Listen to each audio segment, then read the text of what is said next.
Halo, selamat malam seluruh foodpreneur di seluruh Indonesia. Ketemu lagi dengan saya Sarita Suteja di acara Foodies on Sharing, program yang kita dedikasikan untuk kemajuan foodpreneur Indonesia. Ngobrol-ngobrol singkat sama narasumber-narasumber yang menarik di bidangnya. Foodies, the first F&B platform in Indonesia.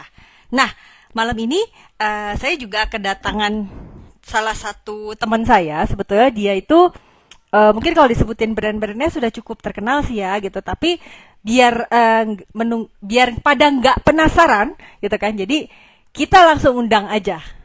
Sebentar ya, aku coba add dulu. Ditunggu buat teman-teman bisa informasi ini dari kota mana aja. Nah, malam ini sangat seru banget harusnya. Halo, selamat Halo, malam Mas Ari. apa kabar Mbak Sari? Udah lama banget gak ketemu nih ya. Baik, baik. Iya ya, Iya. kita udah lama banget. Mas Rex, Mas, apa apa kabar? baik. Nah, sekarang kayak udah mulai memiliki bisnis yang sangat banyak sekali, dan saya sangat tertarik sekali ketika di-invite untuk menjadi seorang narasumber di Foodies. Karena yang kita temuin ngobrol ini legend sih kalau menurut saya ya. Jadi sebenarnya Enggak ini bisa juga. kebalik nih, saya bisa jadi moderator, saya yang nanya ke Mbak Sari. Halo? Halo? Enggak lah. Eh, Mas, halo halo ya, Mas. Ini tuh kan mm-mm. sebenarnya aku nyapa dulu ya. Halo Foodpreneur. Ini Ya, kita udah halo tersambung dengan Mas Semarang. Ari. Nama aslinya itu sebenarnya Ansari Kadir ya Mas ya, tapi Betul. dipanggilnya Mas Ari biar deket gitu ya. Betul, Biar gampang biar kayaknya. Biar gampang. gampang dan singkat gitu. Nah, Betul, ya. buat teman-teman gitu kan, mungkin ini pada maksudnya pada nggak tahu Mas Ari ini Mm-mm. siapa. Nanti akan dijelasin sama Mas Ari lebih lanjut. Boleh. Apa Mas Ari ini siapa, Mm-mm. kemudian ada hubungan apa sama GK Hebat, sama Sang Pisang, sama Ya. Ternak Kopi. Hubungannya apa Mas? Boleh dijelasin, monggo. Oke, kalau orang bilang kan tak kenal maka tak sayang. Kita sapa dulu ya penonton yang Tuh, hari ini. Dari mana aja siap. ini? Ada dari Semarang, kemudian tadi dari Sulawesi juga ada. Ini luar biasa ya, tayangan Foodies ini nontonnya trafficnya cukup bagus ya. Iya, dan bukan cukup bagus lagi kalau kita lihat ini trafficnya bagus banget gitu loh. Dan ini nggak lepas dari moderatornya pasti.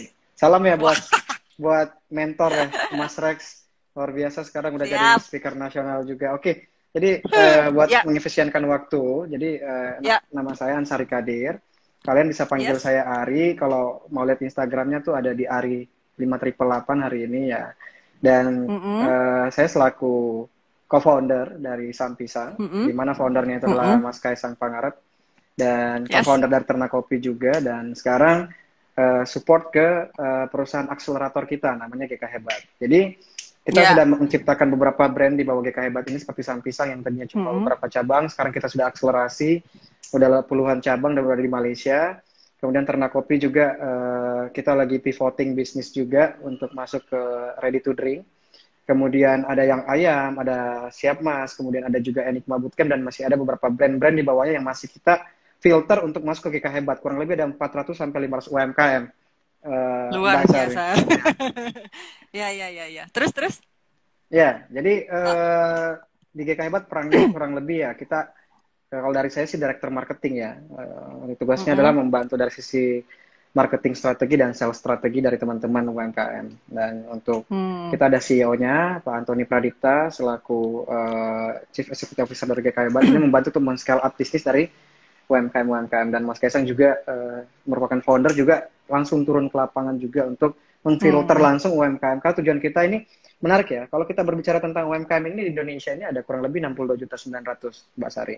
Jadi Mm-mm. dari Ya, 16,93% atau 10 juta itu di konvensional UMKM F&B. Artinya di Indonesia hmm. ini ada 10 juta usaha makanan dan minuman. Dan itu memang saat-saat ini adalah masa terberat, tapi tetap positive thinking. Selalu Ya, ada harapan lah, intinya seperti itu. Jadi hari ini Sari dan Ari juga termasuk memberikan sebuah edukasi dan motivasi buat teman-teman UMKM sehingga tetap semangat. Yang paling penting seperti itu. hmm. Iya, Oke, Mas.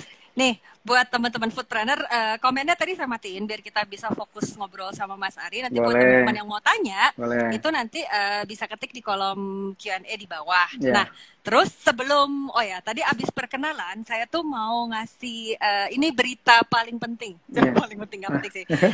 Gini, Jadi teman-teman foodpreneur, sambil aku kasih waktu sebenarnya untuk ngambil catatannya atau ngambil tabnya gitu ya, karena hari ini bakal banyak banget yang di-sharing sama Mas Ari. Nah, sambil ngambil tabnya, aku mau kasih tahu nih. Jadi hari ini, Mas Ari ini tuh baik banget pokoknya. Jadi beliau itu ngasih kita giveaway, itu berupa untuk 2 orang ya, berupa masing-masing itu adalah pemenang voucher GoPay senilai Rp100.000 untuk 2 orang. Jadi nanti totalnya ada Rp200.000.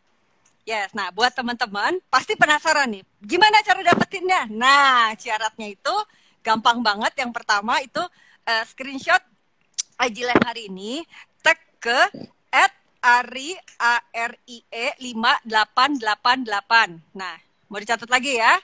Tag ke IG-nya @arie 5888 dan foodies.id.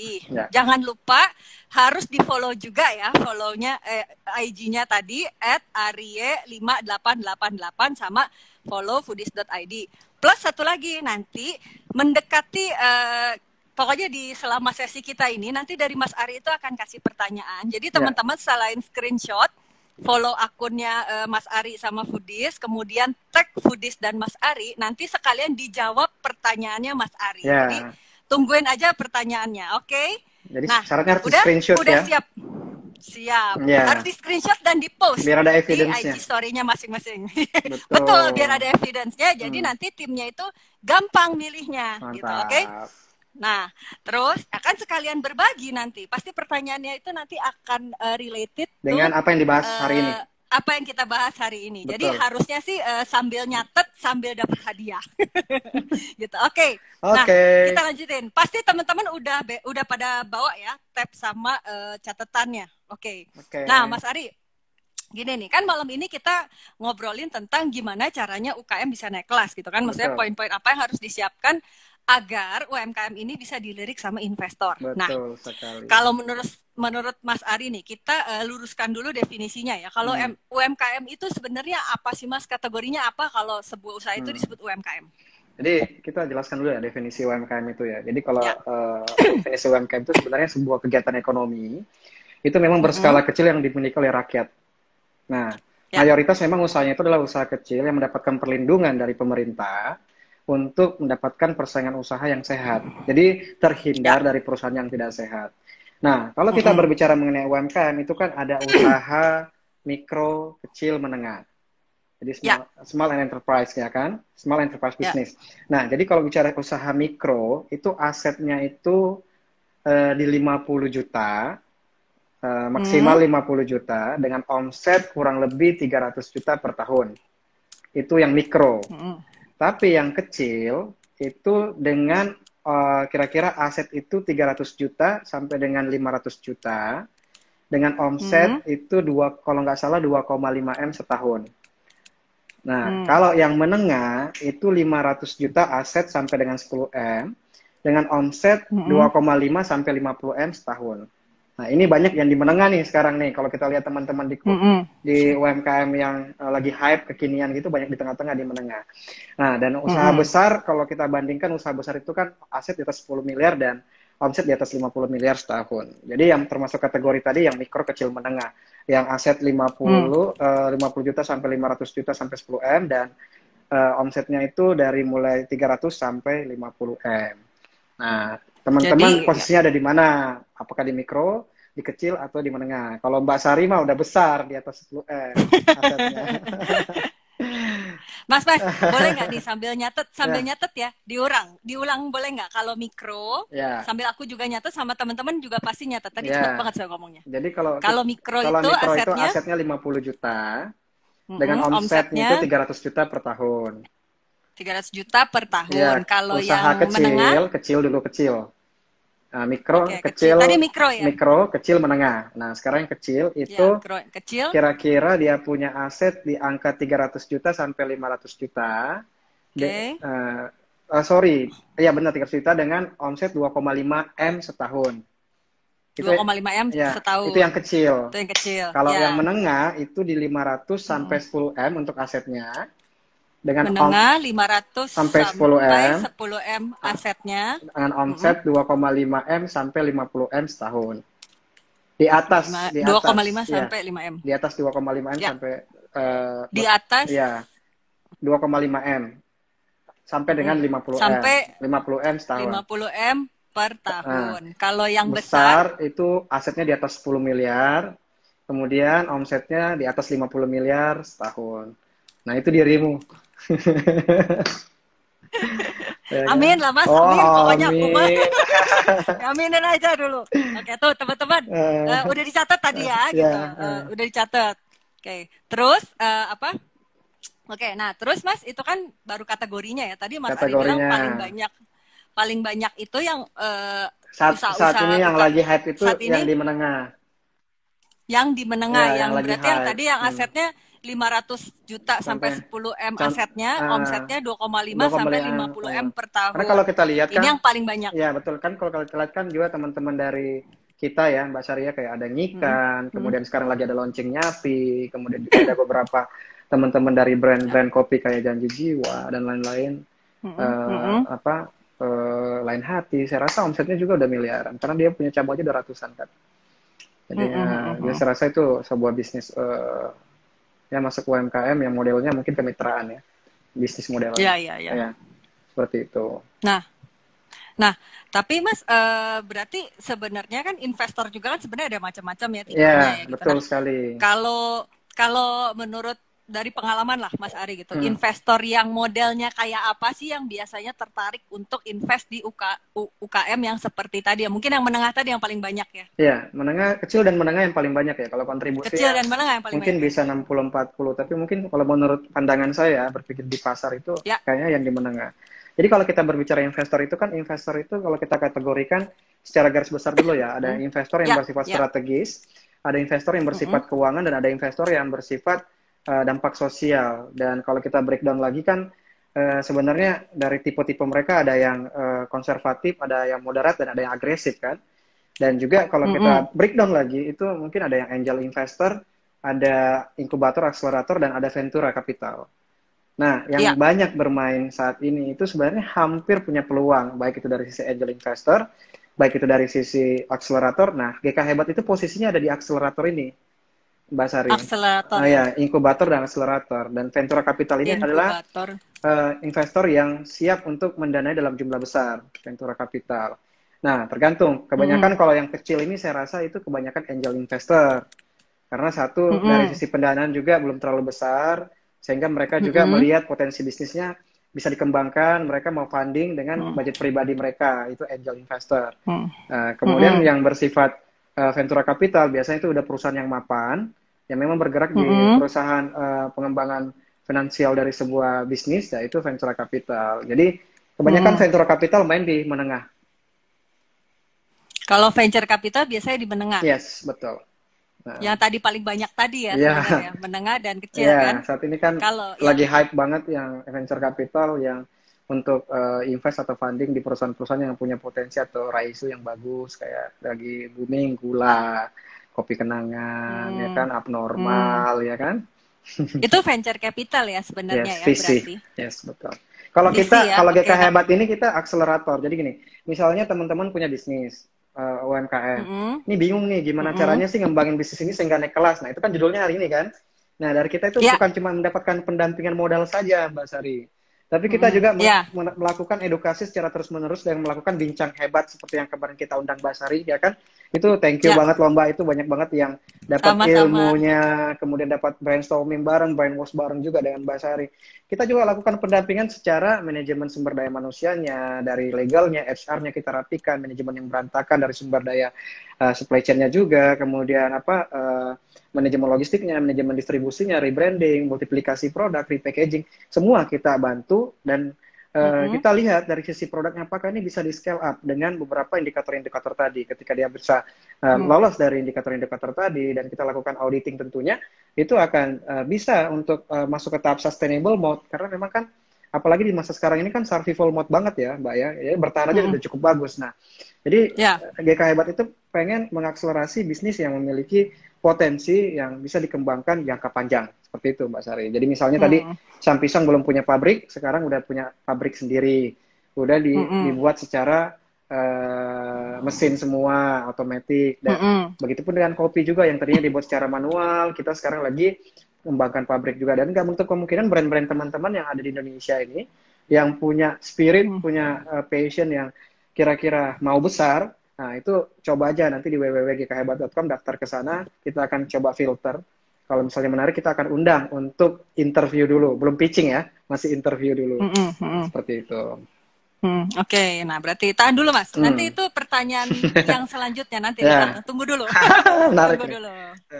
Itu masih nanti akan ditanyain kalau soal itu. Nah, balik lagi nih, aku lanjutin ya. Berarti tadi kan tadi ada beberapa kategori investor lah pokoknya. Nah, berarti investor yang tertarik dengan UKM yang kecil dan menengah itu lebih banyaknya mungkin venture capital ya, atau angel tadi. Porsinya 60-40. Ini menurut pandangan saya ya. Setiap orang berbeda-beda, ini menurut experience saja. Ketika kita ngobrol dengan teman-teman, rata-rata saya banyak ngobrol dan teman-teman yang dapat pendanaan dari venture capital. Jadi jadi ada beberapa brand kopi, ada beberapa brand makanan juga, dan saat ini ada juga yang kemarin baru launching juga, itu tertarik untuk mengembangkan satu bisnis rumah makan Padang, dan itu angkanya juga udah kalau bicara tentang asetnya di atas 10M. Oke, nah Mas, ada nggak sih kriteria bisnis apa sih yang menarik untuk diinvest? Dari sisi UMKM ya, atau gimana? Iya. Iya, karena maksudnya dari sisi investor. Ya, investor pasti paling terpenting pertama dia melihat dari sisi produk ya. Prototipenya harus menarik. Produk itu jadi minimal pada saat ketemu mereka itu kita udah punya satu gambaran, baik itu dari sisi video atau visual yang kita combine dengan produk yang kita bawa. Kemudian minimal kita udah punya research dan development kecil-kecilan. Ada market research juga, jadi di mana kita sudah melakukan FGD atau from group discussion. Kita sudah tes produk kita ke 100, 200, atau 300 orang. Apakah layak produk ini untuk dijual atau dimakan? Tentunya kan seperti itu. Kita mungkin nggak akan pede ketika kita bikin produk, tapi kita belum coba tester produk ke siapa target marketnya, Mbak Sari. Kemudian yang paling terpenting adalah pendukung bisnis nih. Jadi kalau misalnya berbicara pendukung bisnis, UMKM saat ini kan sangat banyak sekali memanfaatkan yang namanya digital way atau e-commerce ya. Jadi memasarkan produk secara digital. Nah, ini PR juga sebenarnya, karena masih banyak teman-teman dari UMKM mengerti cara mendaftarkannya, tapi tidak mengerti bagaimana cara memasarkan produknya. Nah, ini harus mengerti tentang teknologi. Saat ini ada virtual kitchen, ada ghost kitchen, ada bahasa lainnya kalau kitchen, ada juga marketplace yang sudah memiliki jutaan database. Sayang kalau misalnya kita nggak bisa memasarkan produk di situ. Jadi itu juga sangat penting sekali, dan yang paling terpenting adalah produk kita memiliki daya tarik, Mbak Sari. Contoh kayak Abnormal misalnya, dulu kan itu menarik banget, Indomie yang bisa dikreasikan dan akhirnya jadi pionir kan sebagai makanan kekinian. Kemudian setelah kita berbicara mengenai produk, juga kita memiliki confidence, percaya diri bahwa kita bisa memonetisasi produk kita ini. Jadi kita bisa memberikan gambaran ke depannya bahwa produk kita ini memiliki potensi yang luar biasa dari sisi margin dan profit. Karena kan pasti investor menginginkan itu, traction kan. Nah, kemudian kita harus punya forecast untuk pengembangan produk dan pengembangan bisnis plan yang baik. Dan yang paling terpenting, terakhir, kita harus siapkan proposal untuk pitching ke investor.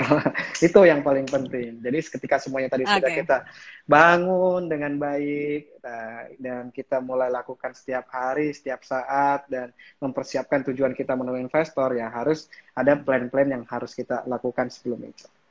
Seperti itu, Mbak Sari. Berarti yang terakhir tuh proposal ya? Iya. Nah, tapi Mas, ini nyambung, aku mau nanya ya. Karena tadi sama Mas Ari belum disebut, ini nanya. Kalau tadi kan ada produk, market research, pendukung bisnis, Mas Emrus Jaya beri gambaran ini dari based on margin dan profit. Experience ya, yang saya share ya. Iya. Ya, of course lah. Forecast pengembangan produk dan terakhir proposal. Nah, tapi Mas, ada satu yang aku mau nanya nih. Seberapa penting sih laporan keuangan yang rapih? Wah, itu menarik. Sangat penting sekali. Very important ya. Karena kenapa? Dari analisa laporan keuangan itu akan menggambarkan bagaimana cara founder ini mengelola perusahaannya. Nah, jadi kan akan terlihat tuh OPEX yang keluar dari rekening koran, kemudian CAPEX kan udah dilihat dari asetnya pertama kali kita mulai melakukan pembelanjaan, itu akan audit nanti di akhir tahun. Kira-kira angkanya sama nggak, balance nggak kira-kira. Jadi dari laporan keuangan yang bagus, kemudian jurnal accounting yang bagus, itu sangat penting sekali. Karena akan kelihatan apakah produk ini sehat atau bisnis ini sehat atau tidak.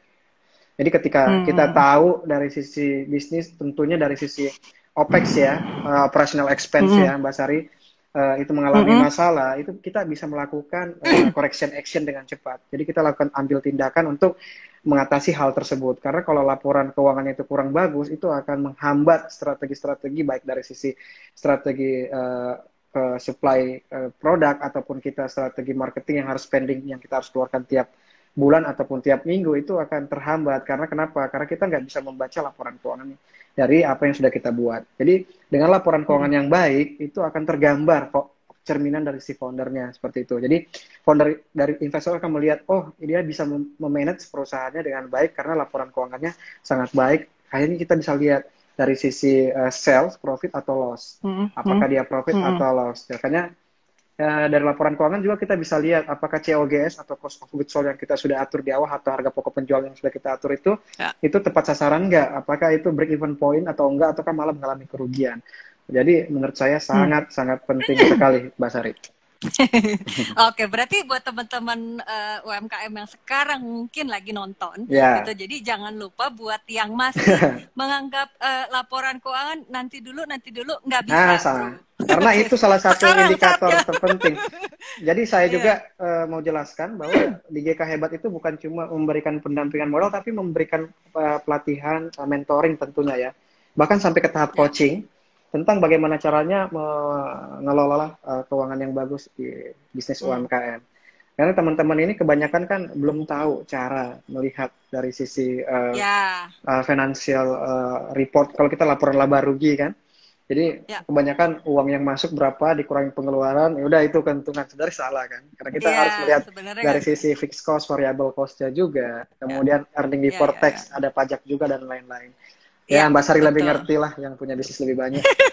Nah, berarti teman-teman jangan lupa ya, berarti yang namanya finance itu harus diurus. Kalau belum diurus nggak apa-apa, tapi sekarang diurus. Karena yang namanya keuangan itu akan di-track-nya dari pertama kali kita buat usaha. Jadi bukan pada saat kita baru sadar bahwa keuangan itu penting, tapi akan di-track dari awal. Dan itu juga yang menjadi track record-nya investor, track recordnya teman-teman yang punya bisnis ini pada saat mau pitching atau bikin proposal ke investor. Karena tadi seperti yang Mas Ari bilang, itu sangat penting banget karena dari sana dia bisa membaca sebenarnya foundernya itu peduli atau enggak sama bisnisnya. Itulah kelihatan kok nanti dari situ. Dan satu, menurut saya laporan keuangan itu penting karena nanti ketika kita sudah join dengan investor, itu yang bakal sering banyak dibahas itu adalah laporan keuangan, laporan finance. Jadi yang akan sangat rutin dibahas itu. Jadi memang dari sisi hidupnya bisnis itu ya memang ujung tombaknya marketing. Tapi yang jaga gawangnya juga harus kuat. Jangan sampai kita spending terus tapi kita nggak ada memiliki cash flow yang bagus. Jadi pas cash outflow-nya malah lebih besar gitu. Seperti gitu, Mas. Mungkin lebih gampangnya tuh jangan sampai pengeluarannya lebih besar daripada pemasukan, sama mungkin biar di tengah-tengah nggak habis napas gitu ya Mas ya, cash flow mah ya. Maksudnya kan ini kan hidupnya harusnya panjang. Cash flow tuh kayak aliran darah kita lah gitu. Jadi aliran darahnya harus ngalir. Kalau aliran darahnya nggak ngalir, ya mati orangnya. Apalagi kan kalau investor itu kan dia pasti investnya nggak mungkin setahun 2 tahun kan. Pasti dilihat 5 tahun ke depan. 6 tahun ke depan. Jadi pasti dia fundingnya di awal gede. Nah, bagaimana cara si founder ini mengelola uang itu? Makanya yang paling terpenting ya menurut saya ya laporan keuangannya dirapikan dulu sebelum bertemu investor sehingga nanti memudahkan kita untuk berkomunikasi tentunya. Ya, berarti laporan keuangan is a must gitu ya. Is a must, benar. Ada mau nanya lagi nih. Kemarin itu soalnya sempat ini tentang kriteria dan poin-poin yang harus disiapin. Tadi kan udah macam-macam nih dibahas, termasuk yang keuangan itu sebenarnya yang paling penting justru ya. Betul. Aku mau nanya lagi, kalau faktor gini, karena kemarin sebenarnya aku sempat baca-baca ngobrol sama beberapa orang. Ada yang bilang nih, tapi aku nggak tahu, coba di cross check aja kalau menurut pengalaman Mas Ari itu sejauh apa sih latar belakang founder-foundernya itu berpengaruh terhadap keputusan menginvest sebuah UKM?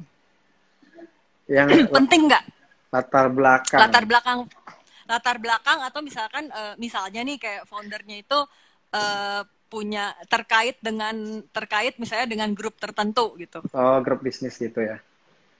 Ya. Seberapa besar faktornya? Penting nggak sih itu sebenarnya? Pen- Atau yang penting keuangannya bagus? Let's Ya, go.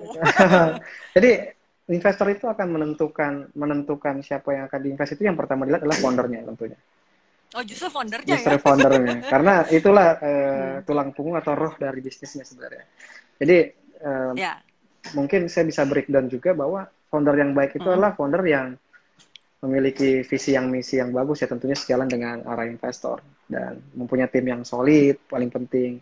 Kemudian juga founder yang baik itu menurut saya ia lebih mengutamakan eksekusi daripada ide, karena ide itu murah, Mbak Sari, eksekusinya yang sangat-sangat mahal.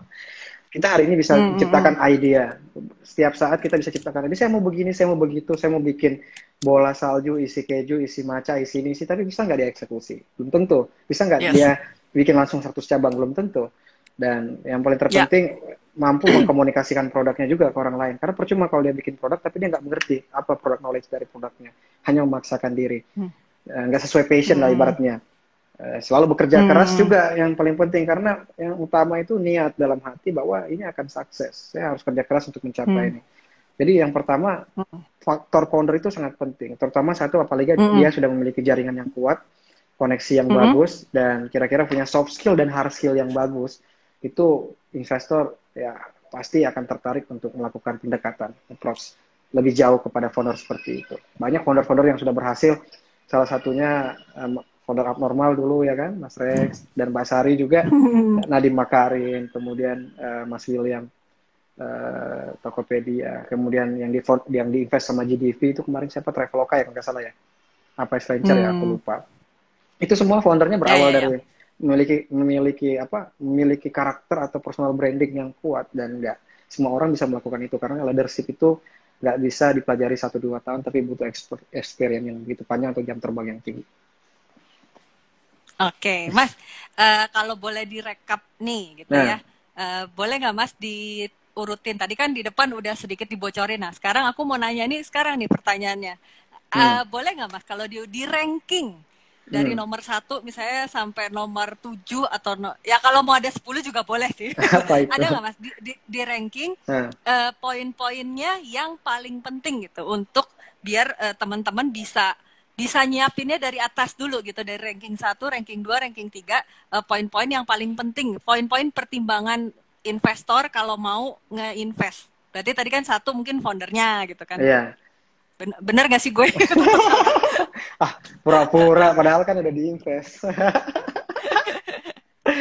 Jadi mungkin kita lebih bahas ke dimensinya aja. Kalau tadi kan lebih bahas secara globalnya kan. Yang pertama sih, poin pertama foundernya. Founder ini harus foundernya yang pertama ya. Founder harus memiliki visi misi ya, visi misi yang jelas, searah dengan visi misi jelas, calon investor yang akan dituju. Karena kan kita harus tahu nih siapa orang yang akan kita guide kan. Nah, yang kedua dari sisi bisnis, kita harus kuasain bisnisnya, bukan cuma produk ya. Jadi kita bicara tentang bisnisnya, kita harus kuasai bisnisnya, tahu market size-nya seperti apa. Kemudian juga bagaimana cara menjalin komunikasi dengan calon investor kita. Kemudian kita harus tahu nih potensi bisnis kita, ada data, intinya harus ada data. Jangan berbicara, oh ya saya begini, ini experience ya. Artinya investor itu sangat peduli dengan data.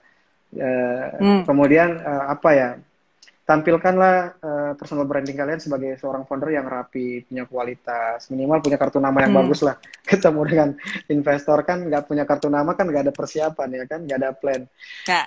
Ciptakanlah kesan yang menyenangkan, terus utarakan apa sih keinginan dari bisnis kita 3 tahun, 5 tahun ke depan.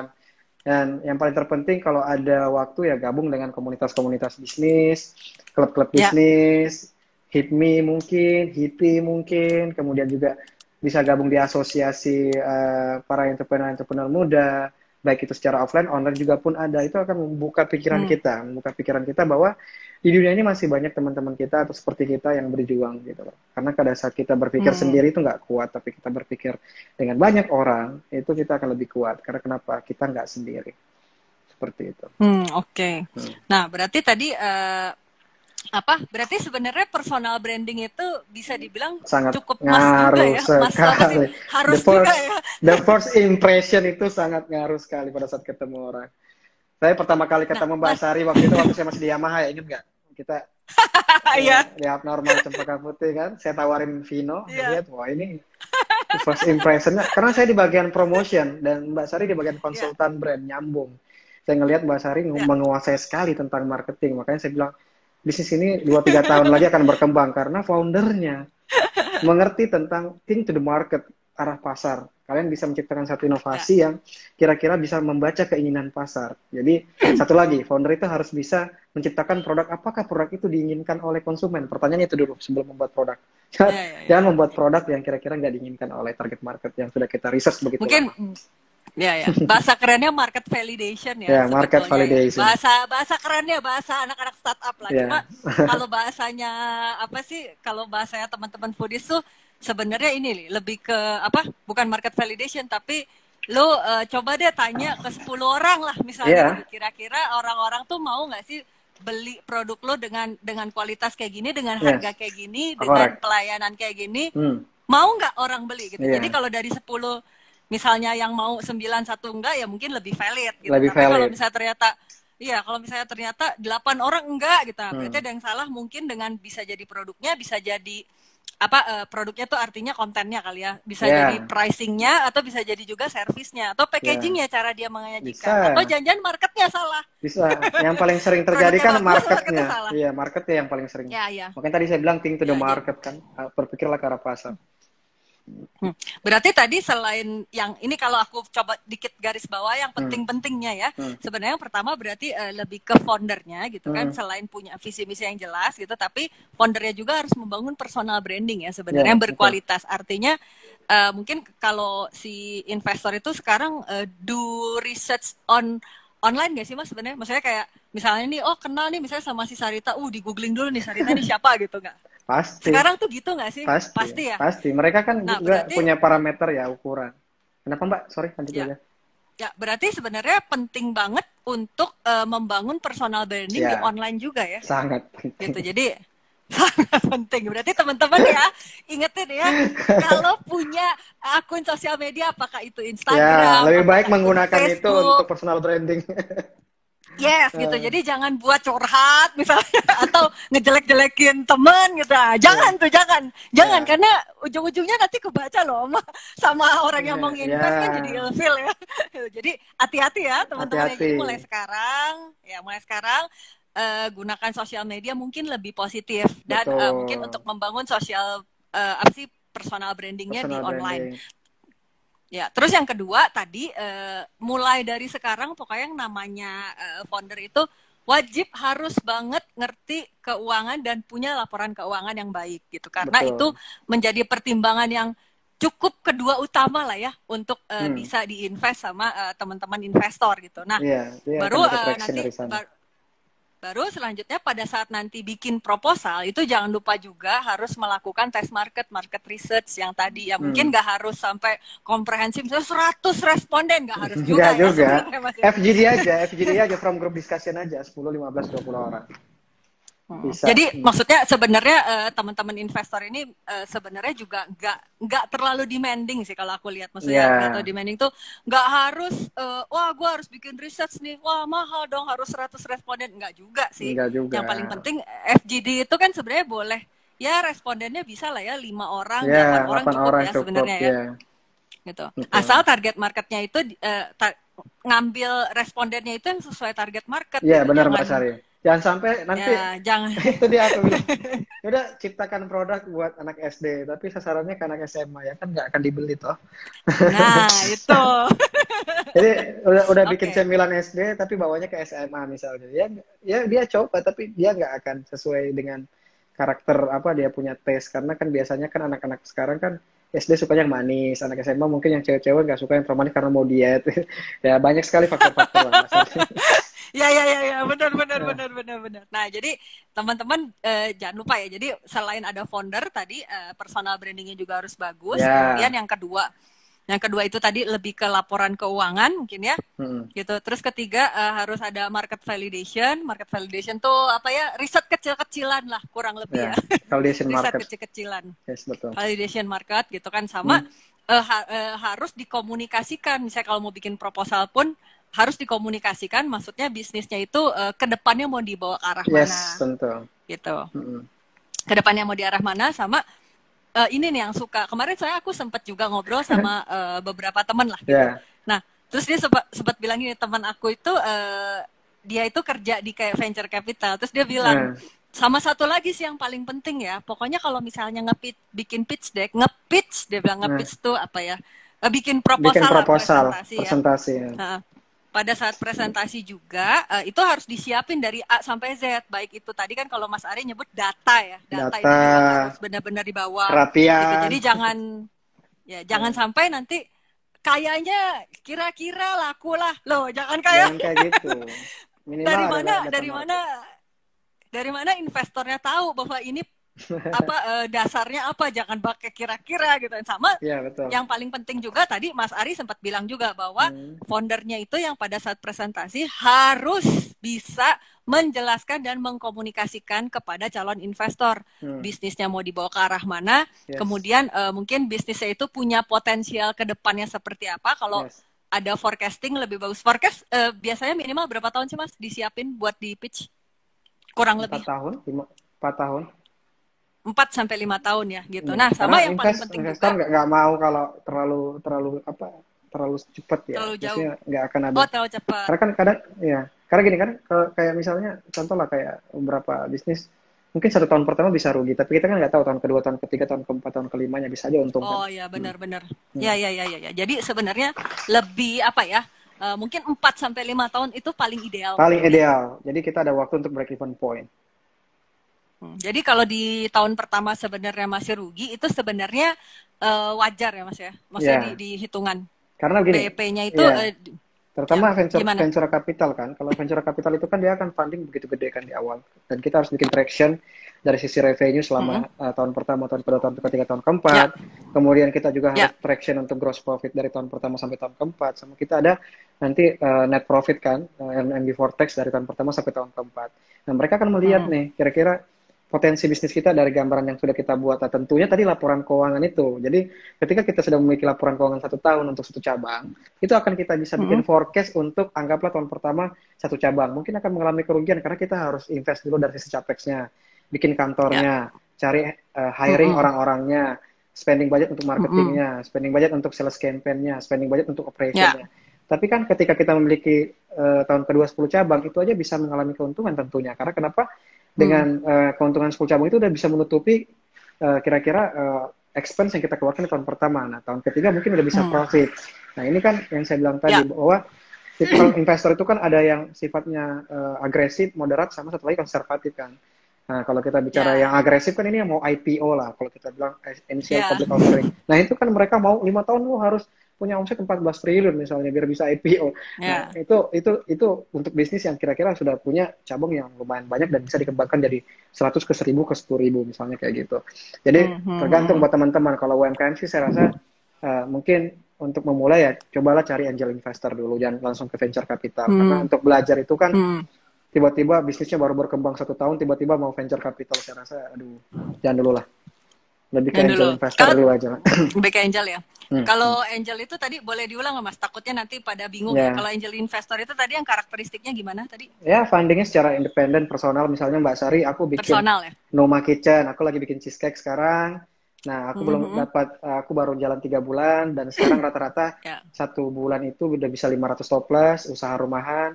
Atau Mbak Sarinya punya duit, nih Ari, aku punya 500 juta, yuk kembangin bareng. Nah, kita pakai 500 jutanya untuk apa? Untuk pengembangan produk sama strategi marketing. Jadi nggak usah bikin kantor, nggak usah bikin yang aneh-aneh dulu. Karena kan budgetnya juga cuma dari pribadi kan 500 juta. Jadi nanti ya sistemnya bisa dari sisi revenue sharing ataupun kita sistem PT bagi share ke Mbak Sari untuk dividen per tahun misalnya bagi hasilnya setahun. Itu dari angel investor itu lebih angkanya biasanya nggak terlalu gede, tapi ya itu tergantung gentleman agreement di awal ya. Setiap pengalaman beda-beda sih. Kalau dari saya biasanya seperti itu. Berarti kalau angel investor yang kategorinya mungkin lebih ke personal, Ya, angkanya tidak terlalu besar, sama ya, ya, kan kesepakatan di awal kali ya, maksudnya mau apakah itu nanti bentuknya bagi share atau misalkan bagi MC bikin PT bareng nanti share-nya gimana itu ya, revenue diatur. sharing kah, profit sharing kah, gross sharing Ya. kah, atau apa nanti diatur dari perjanjian kerjasama yang kita buat. Tapi Ngomong-ngomong kok gambar poinnya itu pecah kalau ya? angel investor lu bisa itu. Oh ya? Oh iya ya, Iya, percaya. Nggak apa-apa lah, ya. yang penting narasumbernya bagus dah. Tapi nggak, tapi Gitu. suaranya kedengeran. Tapi Sore, gambarku oh, bagus. oh ya, tapi gambar Mas Ari bagus. Bagus. Gambar, Bagus, iya, bagus. iya Bagus, deh. bagus. Kalau Mas Ari bagus. Di aku. Oke. Nah, terus apa? Nah, aku lanjutin nih. Aku lanjutin lagi. Hmm, Nah, kalau nih Mas, misalnya pengen apa? Mau dapat akses ke investor, itu ya, ada tipsnya nggak Mas? Ini banyak yang nanya juga soalnya. Mau ya. dong diinvest gimana caranya? Nah, gitu loh. Tipsnya yang tadi itu, jadi yang pertama itu ciptakan prototipe yang bagus dulu, punya produk yang bagus dulu. Jadi buatlah produk yang simple ya, simple dan menciptakan menciptakan solusi dari sebuah problem, intinya seperti itu. Jadi investor itu Mm-mm. pasti mencari sebuah bisnis yang kira-kira punya unique selling point atau unique selling propositioning ya. Artinya dia punya value lebih dibandingkan brand yang lain. Let's say misalnya apa Mm-mm. ya, contohnya yang menarik yang kemarin diinvest itu, oh saya punya teman kebetulan dapat investasi dari beberapa investor kemarin, dia Mm. menciptakan sekolah online tapi tahu Sempoa nggak? Sempoa, Oh, itu Sempoa, yang Sempoa apa itu alat ya, hitung ya, Cina ya, yang ya. bulat-bulat Tapi itu dia kan? dia bikin semacam program edukasi secara online. Dan ternyata marketnya Nah. itu dia bukan cuma berbicara secara online, tapi dia bisa menciptakan secara offline juga, bikin kreativitas melalui event-event. Kemudian juga dia bisa menggait orang tua dari si anaknya menjadi satu database yang baru. Nah kan selain berbicara tentang keunikan sebuah produk, juga database yang paling penting. Berapa banyak database yang bisa diserap? Karena kenapa? Tadi balik lagi ke market validitas itu ya.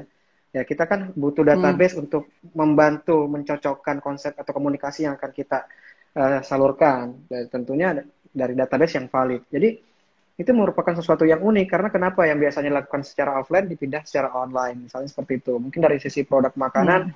contoh sang pisang yang tadinya pisang goreng Hmm. biasa, sekarang dirubah jadi nugget Hmm. pisang. Mungkin kalau dulu Ah, orang orang tuanya makannya pisang goreng, tapi anak-anak milenial maunya pisang nugget kayak gitu. Jadi itu kan sebuah perubahan. Kalau di online namanya ya, disruption kan, perubahan tiba-tiba secara ya. digitalisasi. Kalau ini secara offline perubahannya. Nah, itu salah satu dua Hmm. bisnis yang menurut saya yang unik, yang Hmm. membuat investor tertarik. Makanya tadi saya bilang ciptakanlah prototipe yang menarik, kemudian yang paling terpenting kuasai bisnis Anda, kemudian jadilah founder yang memiliki Hmm. visi yang misi yang baik untuk bisnis Anda dan searah dan sejalan dengan investor. Selalu bekerja keras. Oke. Kerja keras Hmm. tidak akan Nah, mengkhianati hasil tentunya. pastinya. Nah, tapi kalau Hmm. misalnya mau ngakses nih Mas tadi, gimana caranya ya? Bisa dapat aksesnya aja ke investor. Tergantung, apakah mau diakselerasi atau mau diinkubasi, Mm-mm. ataukah bisnisnya sudah ada, kira-kira mau dikembangkan lebih besar lagi, aksesnya ya satu bisa di www.gkhebat.com Mm-mm. misalnya. Itu Kita kalau juga bisa diakselerasi atau inkubasi ya? akselerasi atau diinkubasi. Tapi kalau misalnya Oke. mau mendapat pendanaan yang besar, ya coba sering-sering lihat berita Plug and Play Ya. Indonesia, GK, Plug and Play Indonesia Mm-mm. yang dari Silicon Valley itu Ya. kan setiap bulan itu ada kegiatan pitching, tapi kan informasinya kan di websitenya mereka. Jadi sering-seringnya Ya. mengunjungi website dari venture capital karena dia akan menginformasikan kapan jadwal pitchingnya. Mereka nggak akan beriklan kok karena mereka yang dibutuhkan. Kalian yang harus jemput bola ke Ya. webnya Ya. Ya. atau jemput Ya. bola Ya. ke Ya. jaringan Ya. yang sudah kalian kenal. Contoh kayak Mas Ari, lumayan kenal beberapa teman-teman dari investor. Boleh kalau misalnya mau Mm-mm. tahu informasi langsung DM aja Hmm. tentunya follow Hmm. dulu ya. Ya. Ya, iya dong. Nanti saya Oke, nggak saya Mas. kasih informasi. Oke, terus. Ya, oke, berarti kalau Hmm, misalnya apa tips-tipsnya berarti boleh dong Mas dikit dong tipsnya dari hmm. Mas Ari untuk teman-teman foodpreneur. Tips ya, tips apa nih? Hmm. Menjadi seorang UMKM, pengusaha UMKM yang sukses atau menjadi seorang anak muda yang tidak kenal capek atau gimana? Tips apa Mbak Yang Sari? pertama dong. Tips yang pertama Ya, dong untuk buat oke. teman-teman UKM? Oke, buat teman-teman UMKM, jadi tips yang paling terpenting adalah untuk memulai usaha itu kan kita butuh yang namanya percobaan ya. Karena kalau saya sih selalu bilang, Ya, if you never try, you will never know. Jadi ketika kamu nggak berani mencoba, kamu nggak akan tahu hasilnya seperti apa. Dan berbicara ya, tentang investasi, mungkin sebelum masuk ke ranah sana, kita lebih baik memperbaiki, memperkuat fondasi kita dulu. Karena kenapa? hmm, Yang paling terpenting tadi yang dibilang Mbak Sari, oh, laporan keuangan itu penting. Harus mulai dari sekarang untuk merapikan. ya, Kemudian juga harus mulai menciptakan produk yang diinginkan oleh customer kita, pelajari customer behavior atau perilaku konsumen dari target market kita. Dan ya. yang juga kalian harus memiliki daya tarik dari sisi produk, bukan cuma dari sisi pricing, tapi memiliki unique selling point atau unique selling proposition. Dan paling Oke. terpenting kuasai bisnis kalian, karena ketika kalian Mm-mm. nanti maju ke investor, kalian akan ditanya tentang apa sih jangka panjang dari bisnis kalian. Nah, kurang lebih seperti itu. Oke. Selalu semangat dan selalu bekerja keras, karena kerja keras tidak akan mengkhianati hasil. Ini di depan saya udah ada contohnya Mbak Sari itu. Nah, Mas, Hmm. kita masuk ke sesi foto bareng dulu. Nah, teman-teman Ya. disiapin ya print screen-nya. Nanti abis ini Hmm. Mas Ari akan kasih pertanyaan. Nanti Oh. aku ulangin lagi syarat sama giveaway-nya. Ya. Ntar aku cabut dulu ini ya, teman-teman. Nah, teman-teman, ayo di screenshot sekarang ya. Satu, Kita berpose dulu, Mas. Kita foto satu, bareng dulu. dua, tiga.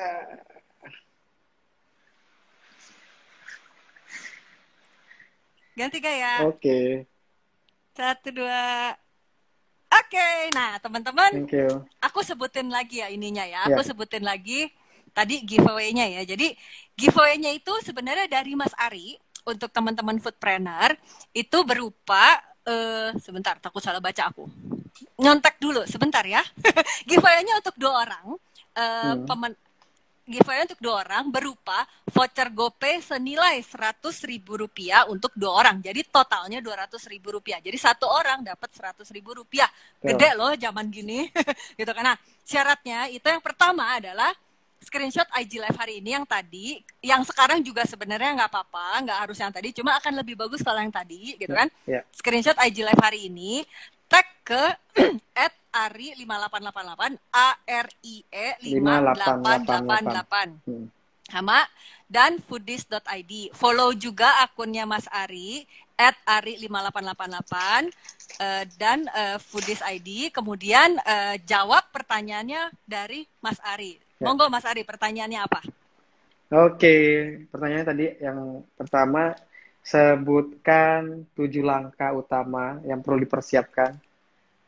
7 langkah utama, basic ya, basic 7 langkah utama yang perlu dipersiapkan dalam menghadapi investor.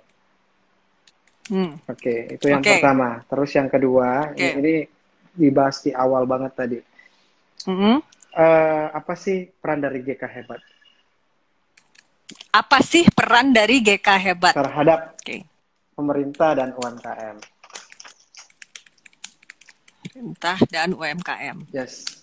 Sudah, dua aja ya. Jadi yang jawabannya paling benar nanti masing-masing kita transferin 100.000 ke GoPay, ke rekening GoPay mereka.